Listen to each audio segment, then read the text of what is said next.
আজ শুভ শিক্ষক দিবস। এর শুভ সন্ধিক্ষণে আমার জীবনের প্রথম শিক্ষক, বাবা-মা সহ সমস্ত শিক্ষককে যাদের শিক্ষা আমার জীবনের পথের পাথেয় হিসেবে এখনও রয়ে গেছে, তাদের সকলকে আমার অন্তরের অন্তঃস্থল থেকে প্রণাম জানাই। এবং তোমাদেরকেও, যারা আগামী দিনের উঠবি শিক্ষক, সকলকেই শিক্ষক দিবসের শুভেচ্ছা, ভালোবাসা রইল। পুনরায় স্বাগত আমার চ্যানেলে। আজকে আমি ফুল এসএলএসটি মক টেস্ট নিয়ে হাজির হয়েছি। 60টি এমসিকিউ প্রশ্ন থাকবে। তবে কোশ্চেনগুলো একটু লেভেল মডারেট লেভেল বলতে পারো। যারা এই টেস্টে আশা করি যারা সিরিয়াসলি পড়াশোনা করছো, 60তে আউট অফ 60 66 অ্যাটলিস্ট 57-8 তো পাবেই। তো এইরকম কোশ্চেন আসলে এসএলএসটি পরীক্ষা তোমাদের পক্ষে পাস করা একদম ইজি হয়ে যাবে। আমি যদি এরকম কোশ্চেনের টাইপ ভালো লেগে থাকে, পরবর্তী ভিডিওতে আরও ফুল মক টেস্ট নিয়ে আসবো।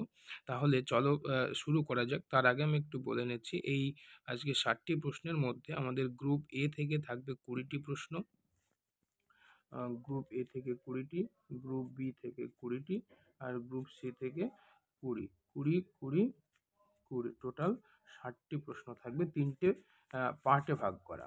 তো চলো দেখে নেওয়া যাক। এই 60টি প্রশ্ন তোমরা নিজেদেরকে একবার যাচাই করে নাও, তোমার স্কোর কত হচ্ছে সেটা চেক করো।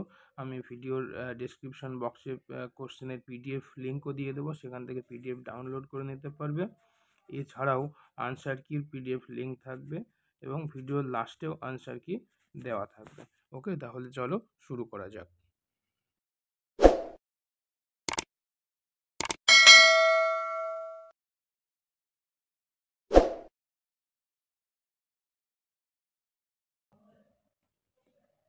দেখো, SLST political science mock test 60 MCQ. তোমরা নিজেদের স্কোরটা কিন্তু চেক করে নেবে। চলো পার্ট ওয়ানের প্রথম প্রশ্ন, পলিটিক্যাল থিওরি থেকে, অর্থাৎ গ্রুপ এ থেকে, আমাদের সিলেবাসের গ্রুপ এ থেকে 20টি প্রশ্ন এখানে থাকছে। প্রথম প্রশ্ন, man is by nature a political animal, এই কথাটি কে বলেছেন? অর্থাৎ মানুষ প্রকৃতির দ্বারাই সৃষ্ট, একটা রাজনৈতিক জীব, এই কথাটি কে বলেছেন? প্লেটো, অ্যারিস্টটল, হবস না লক? সঠিক উত্তর তোমরা চুজ করে নাও। Question number 2, social contract theory সবচেয়ে আগে এই কে দিয়েছেন? এই থিওরিটার আবিষ্কর্তা প্রথম কে? হবস, লক, রুশো না গ্রোটিয়াস? কোশ্চেন নাম্বার 3, হবসের মতে প্রকৃতির অবস্থায় মানুষের জীবন কেমন ছিল? স্বার্থপর টাইপের ছিল, শান্তিপ্রিয় ছিল, তারা সুখী ছিল, তারা সিভিলাইজ ছিল? কোশ্চেন নাম্বার 4, জন লকের সোশ্যাল কন্ট্রাক্ট থিওরির মূল লক্ষ্য কী ছিল? না absolute monarchy, preservation of natural rights, অর্থাৎ প্রাকৃতিক অধিকারকে সংরক্ষণ করে রাখা, শ্রেণী সংগ্রাম, না ডিক্টেটরশিপ? 5 নম্বর প্রশ্ন, রুশো জেনারেল উইল বলতে কি বুঝিয়েছেন? ব্যক্তিগত ইচ্ছা, সমাজের সমষ্টির ইচ্ছা, সরকারের নির্দেশ, না সংসদের আইন? কোশ্চেন নাম্বার 6, কে বলেছেন man is born free but everywhere he is in chain? খুব ইম্পর্ট্যান্ট একটি কোটেশন, কে বলেছেন? হবস, রুশো, লক না মিল? কোশ্চেন নাম্বার 7, আরও ইম্পর্ট্যান্ট একটি কোটেশন, কোটস বলতে পারো, greatest happiness of the greatest number কোন দর্শনের মূলনীতি? আদর্শবাদ, উপযোগিতাবাদ, মার্ক্সবাদ না সিন্ডিক্যালিজমবাদ? কোশ্চেন নাম্বার 8, পজিটিভ লিবার্টি ওপর কে জোর দিয়েছিলেন? Isaiah Berlin, TH. Green, Hobbes না Mill? Question number 9, dictatorship of the proletariat কার ধারণা? মার্কস, লেনিন, এঙ্গেলস না Gramsci? Question number 10, justice as fairness কার ধারণা? নজিক, রলস, মার্কস না Locke? Question number 11, power tends to corrupt, absolute power করাপ্টস absolutely কার উক্তি? কে বলেছেন? লর্ড অ্যাক্টন, হবস, লক না ইমানুয়েল কান্ট? কোশ্চেন নাম্বার 12, কার মতে রাষ্ট্র হচ্ছে march of God on earth? Hegel, Marx, Green এবং কান্ট? সঠিক উত্তরটি তোমরা মার্ক করো। 13 নম্বর প্রশ্ন, কে বলেছেন liberty means absence of restrained? যে স্বাধীনতার অর্থ হচ্ছে সমস্ত বাধা বিপত্তির অনুপস্থিতি? হবস, বেনথাম, মিল না লক? কোশ্চেন নাম্বার 14, গিল্ড সোশ্যালিজমের প্রবক্তাকে? Sidney Webb, GDH. Cole, Lenin না মার্কস? কোশ্চেন নাম্বার 15, সিন্ডিকালিজম কোন দেশে এর আবির্ভাব হয়? অর্থাৎ উৎস কোন দেশ? ফ্রান্স, ইতালি, জার্মানি না রাশিয়া? এন্ড অফ আইডিওলজি 16 নম্বর প্রশ্ন, এই ধারণাটি কার সাথে যুক্ত? ড্যানিয়েল বেল, ফুকুয়ামা, হান্টিংটন না কিসিঞ্জার? 17 নম্বর প্রশ্নে বলা হচ্ছে কে বলেছেন anarchy is what states make of it? Wendt, Morgenthau, Huntington না কিসিঞ্জার? কোশ্চেন নাম্বার 18, মার্ক্সের মধ্যে রাষ্ট্র কিসের হাতিয়ার? শ্রমিক শ্রেণীর হাতিয়ার, শাসক শ্রেণীর হাতিয়ার, সাধারণ মানুষের হাতিয়ার না ধর্মের হাতিয়ার? 19 নম্বর প্রশ্ন, জেনারেল উইল ক্যান নেভার এর ইম্পর্টেন্ট একটি কোটেশন কার উক্তি এটা? রুশো, লক, হবস না মার্কস? আমি এটা আসলে ব্যাখ্যা সহ দিতে পারতাম, কিন্তু তোমাদের যেহেতু এটা এমসিকিউ টেস্ট হচ্ছে, এসএলএসটি ফুল এমসিকিউ টেস্ট, তাই আমি এখানে আনসারও বলে দিচ্ছি না, কোনো ব্যাখ্যাও করছি না। তোমরা তোমাদের মতো করে এটা করবে, লাস্টে আনসার মিলিয়ে নেবে। 20 নম্বর প্রশ্ন, liberty is the product of law কার উক্তি? লক, হবস, রুশো না কান্ট? 21 নম্বর প্রশ্ন, ইন্ডিয়ান গভর্নমেন্ট অ্যান্ড পলিটিক্স। এখান থেকে আরও 20টা প্রশ্ন আমাদের এই সেটে থাকছে। প্রথম প্রশ্ন এখান থেকে, অর্থাৎ 21 নম্বর প্রশ্ন, ভারতের সংবিধানের প্রস্তাবনা থেকে সোশ্যালিস্ট এবং সেকুলার এই শব্দ দুটি যুক্ত হয়েছে কোন সংশোধনীর দ্বারা? 4টে সংশোধনী আছে এখানে। এছাড়াও আমার এই ভিডিওর প্লেলিস্টে ইম্পর্ট্যান্ট কনস্টিটিউশনাল অ্যামেন্ডমেন্ট অ্যাক্ট নিয়ে কিন্তু অনেক ভিডিও দেওয়া রয়েছে, ইম্পর্ট্যান্ট কনস্টিটিউশনাল অ্যামেন্ডমেন্ট। তো তোমরা সেই লিঙ্ক থেকে ভিডিওগুলো দেখতে পারবে, প্লেলিস্টে পেয়ে যাবে। রিসেন্টলি আমি আপলোড করেছি, যেখানে কম করে 50টা ইম্পর্ট্যান্ট কনস্টিটিউশনাল অ্যামেন্ডমেন্ট কিন্তু রয়েছে, যার মধ্যে থেকে পরীক্ষায় যে কোনো একটা আসতেই পারে। সো দেখে নেওয়াটা অত্যন্ত জরুরি কিন্তু। কোশ্চেন নাম্বার 22, ফান্ডামেন্টাল রাইটস সংবিধানের কোন অংশে রয়েছে? তৃতীয় অংশ, চতুর্থ অংশ, পঞ্চম অংশ না ষষ্ঠ অংশ? 23 নম্বর প্রশ্নে বলা হচ্ছে directive principles of state policy কোন দেশের সংবিধান থেকে নেওয়া হয়েছে? অর্থাৎ সংবিধানের যে উৎসগুলো রয়েছে আমাদের ভারতের সংবিধান, সেই উৎসগুলো প্রত্যেকটা তোমাদেরকে পড়ে রাখতে হবে। শুধু ডিরেক্টিভ প্রিন্সিপাল না, রাষ্ট্রপতির নির্বাচন পদ্ধতি, বিচার ব্যবস্থা, মৌলিক অধিকার, নির্দেশমূলক নীতি কোন কোন দেশের সংবিধান থেকে নেওয়া হয়েছে অবশ্যই এটা পড়ে রাখা জরুরি। তো এই ক্ষেত্রে নির্দেশমূলক নীতিটি কোন দেশের সংবিধান থেকে নেওয়া হয়েছে? আমেরিকা, আয়ারল্যান্ড, ব্রিটেন না Canada? Question number 24, judicial review ধারণাটি কোন দেশ থেকে নেওয়া হয়েছে? ব্রিটেন, আমেরিকা, আয়ারল্যান্ড আর ফ্রান্স? কোশ্চেন নাম্বার 25, ভারতের রাষ্ট্রপতি নির্বাচিত হন কিসের দ্বারা? সরাসরি ভোটের দ্বারা, জনগণের নির্বাচক মণ্ডলীর দ্বারা, লোকসভার দ্বারা নাকি রাজ্যসভার দ্বারা? পকেট ভেটোর ক্ষমতা কার হাতে রয়েছে? প্রধানমন্ত্রী, রাষ্ট্রপতি, লোকসভা স্পিকার, সুপ্রিম কোর্ট? একদম ইজি কোশ্চেন, এই সমস্ত প্রশ্ন পরীক্ষায় আসলে 60তে 60 ডাজ নট ম্যাটার। আর্টিকেল 356 কার সাথে এর সাথে কোন জরুরি ক্ষমতা যুক্ত? আমাদের ভারতের শাসন ব্যবস্থায় যে 3 ধরনের জরুরি ক্ষমতা রয়েছে, এমার্জেন্সি প্রভিশন, তো তার মধ্যে 356 নম্বর ধারায় কোন জরুরি ক্ষমতার কথা বলা হয়েছে? জাতীয় জরুরি অবস্থা, অর্থনৈতিক জরুরি অবস্থা, শাসনতান্ত্রিক জরুরি অবস্থা না যুদ্ধের জরুরি? কোশ্চেন নাম্বার 28, প্রথম পঞ্চবার্ষিকী পরিকল্পনা কবে শুরু হয়? 1950, 51, 52 না 55? 29 নম্বর প্রশ্ন বলা হচ্ছে 73তম সংশোধনী কিসের সাথে সম্পর্কিত? মৌলিক অধিকার, পঞ্চায়েতি রাজ, বিচার ব্যবস্থা নাকি রাষ্ট্রপতি নির্বাচন? 30 নম্বর প্রশ্ন, প্ল্যানিং কমিশন বিলুপ্ত হয়ে নীতি আয়োগ কত সালে প্রতিষ্ঠা হয়েছে? 2014, 15, 16 না 17? অ্যান্টি ডিফেকশন ল কোন সংশোধনের দ্বারা নিয়ে আসা হয়েছে? কততম সংবিধান সংশোধন? এটা আমার সেই ভিডিওতে পেয়ে যাবে, অ্যান্টি ডিফেকশন ল নিয়ে আমি সেখানে আলোচনা করেছি।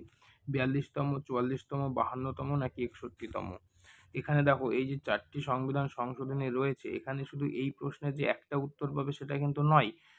এই প্রশ্নের উত্তর খুঁজতে গিয়ে তোমরা এটাও জেনে যাবে 42তম সংবিধান সংশোধনীতে কি আছে, 44তম সংবিধান সংশোধনীতে কি কি বিষয় আছে, 52তমতে কি কি বিষয় আছে এবং 61তমতে কি কি বিষয় আছে।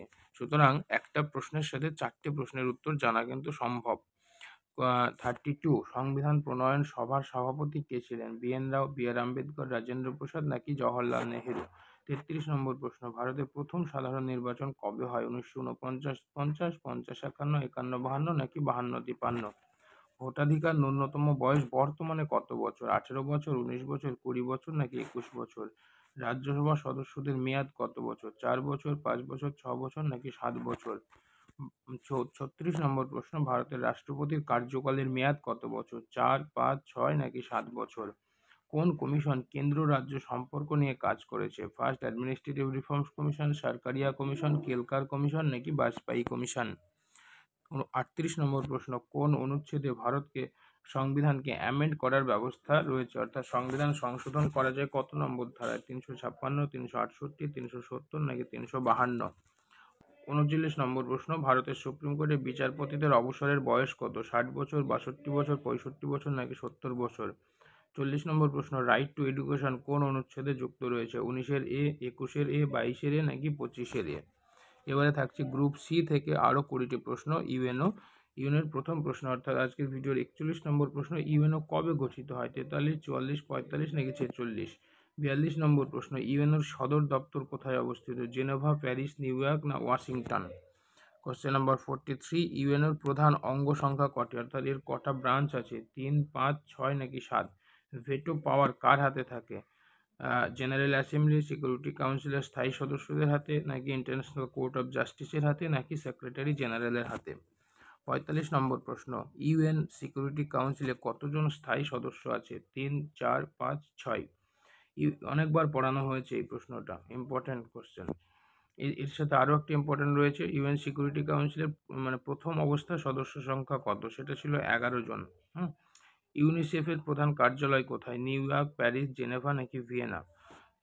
47 নম্বর প্রশ্ন, হু এর সদর দপ্তর কোথায় অবস্থিত? Paris, Geneva, New York, Vienna? 48 নম্বর প্রশ্ন, ইউনেস্কোর সদর দপ্তর, এর সাথে ইউনেস্কোর পুরো নামটাও পড়ে রাখতে হবে। এর সদর দপ্তর অবস্থিত New York, Paris, Geneva, Vienna? International court of justice কোথায় অবস্থিত? Geneva, Hague, New York, Vienna? ইউএনডিপির পুরো নাম কি? ইউনাইটেড নেশনস ডেভেলপমেন্ট প্রোগ্রাম নাকি ইউনাইটেড নেশনস ডিফেন্স প্রোগ্রাম নাকি ইউনাইটেড নেশনস ডেমোক্রেটিক প্রোগ্রাম নাকি ইউনাইটেড নেশনস ডেভেলপমেন্ট পলিসি? একটা ফুল ফর্ম কিন্তু আসতে পারে পরীক্ষায়। Question number 51, peace keeping force গঠনের দায়িত্ব কোন অঙ্গের হাতে রয়েছে? ইউএনওর যে 6টা অঙ্গ রয়েছে তার মধ্যে কোন অর্গানের কাছে এই দায়িত্বটা রয়েছে? পিস কিপিং ফোর্স, অর্থাৎ শান্তি রক্ষাকারী একটা সীমা বল গঠনের ক্ষমতা সাধারণ সভার হাতে রয়েছে নাকি নিরাপত্তা পরিষদ নাকি অর্থনৈতিক ও সামাজিক পরিষদ নাকি অচি পরিষদের হাতে রয়েছে? 52 নম্বর প্রশ্ন, মিলেনিয়াম ডেভেলপমেন্ট গোলস কোন সালে গৃহীত হয়েছে? 99, 2000, 2001 নাকি 2002? 53 নম্বর প্রশ্ন, ইউএনওর মহাসচিব নির্বাচিত হন কত বছরের জন্য? 3 বছর, 4 বছর, 5 বছর নাকি 6 বছর? কোশ্চেন নাম্বার 54, ইউএন মহাসচিবের প্রথম পদাধিকারী কে ছিলেন? Dag Hammarskjold, টেকভিলি, U Thant, বোতরোস ঘালি? 55 নম্বর প্রশ্ন, ইউএনও সাধারণ সভার সভাপতি কত বছরের জন্য নির্বাচিত হন? 1 বছর, 2 বছর, 3 বছর নাকি 5 বছর? Question number 56, Universal Declaration of Human Rights কত সালে গৃহীত হয়েছে? 1946, 47, 48 নাকি 49? Question number 57, ILO International Labour অর্গানাইজেশনের সদর দপ্তর কোথায়? প্যারিস, জেনেভা, নিউ ইয়র্ক নাকি ভিয়েনা? কোশ্চেন নাম্বার 58, এফএও এর সদর দপ্তর কোথায়? Rome, Paris, New York, Vienna? FAO এর পুরো নাম তোমরা পারলে কমেন্ট বক্সে কমেন্ট করে জানাবে। Question number 59, uniting for piece resolution কোন অঙ্গের উদ্যোগে গৃহীত হয়েছিল? অবশ্যই সম্মিলিত জাতিপুঞ্জ এটা গ্রহণ করেছিল, কিন্তু তার কোন অর্গান করেছিল? নিরাপত্তা পরিষদ, সাধারণ সভা নাকি অর্থনৈতিক ও সামাজিক পরিষদ নাকি ওসি পরিষদ? Question number 60, sustainable development goals কোন সালে শুরু হয়েছে? 2013, 14, 15 নাকি 2016? ঠিক আছে ফ্রেন্ডস, আজকে এই ফুল 60টি এমসিকিউ প্রশ্নের মধ্যে তোমরা কত পেলে, কতগুলি সঠিক হলো, 55 নাকি 58 তোমরা কমেন্ট করে, নাকি ফুল 60 মার্কস কমেন্ট করে অবশ্যই জানাবে। এবং এরকম টেস্ট যদি পরবর্তীকালে চাও অবশ্যই জানাবে, আমি এর পার্ট 2 নিয়ে আসবো, অর্থাৎ 60টি প্রশ্ন সম্বলিত ফুল টেস্ট কিন্তু নিয়ে আসবো। এবার আমি এর আনসার কিটা তোমাদেরকে শো করিয়ে দিচ্ছি, আনসার কিটা দেখে নাও। পুরো 60টি প্রশ্নেরই আনসার কি কিন্তু থাকছে। 3টে পার্টেরই আনসার কি দেওয়া রয়েছে। পার্ট এ অর্থাৎ পলিটিক্যাল থিওরি থেকে 1 থেকে 20 নম্বর প্রশ্নের উত্তর। Part B Indian government and politics 21 থেকে 40 নম্বর প্রশ্নের উত্তর। এবং পার্ট সিতে আরও 20টি প্রশ্নের উত্তর দেওয়া রয়েছে, তোমরা স্কোরটা চেক করে নাও। ওকে, থ্যাংক ইউ।